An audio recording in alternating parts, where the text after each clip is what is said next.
Second டேக்குள்ள வந்திருக்கும் இந்த மாவை ஃபிக்ஸ் பண்றதுக்காக. இதுல இந்த மாதிரி ஒயர் இப்படி போயிட்டு உள்ள போகிட்டு வர மாதிரி ஒரு கொடுத்துருக்காங்க ஈஸியா. லைட் எல்லாமே செட் பண்ணிட்டேன். விங்ஸ் இதுல அட்டாச் பண்ணிட்டு இதுலயே கரெக்டா ஃபிக்ஸ் பண்ற மாதிரி அட்டாச் பண்றதுக்கு இது கொடுத்துருக்காங்க. இப்படி வச்சு இப்படி ப்ரெஸ் பண்ணீங்கன்னா எப்படி செட் ஆயிடுது பாருங்க. இதை ஸ்ட்ரெயிட்டா வைக்கணும் அப்படின்னா இந்த மாதிரி தனியா கொடுத்துருக்காங்க.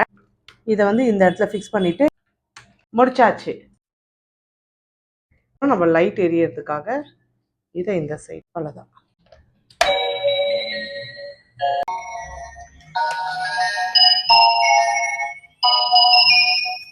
ஆக்சுவலா இந்த பட்டர்ஃப்ளை செட் பண்றது ரொம்ப ஈஸி. நேத்து நாங்க ஒரு டெலிவரிக்கு போகணும் அப்படின்றதுனால அர்ஜென்டா பண்ணதுனால எங்களால பண்ண முடியாம அப்படியே வச்சுட்டு போயிட்டோம். இதுக்கப்புறம் இதை டெலிவரியில போயிட்டு கேக்ல செட் பண்ணிட்டு வீடியோ எடுத்துட்டு உங்களோட ஷேர் பண்றேன். Tata bye.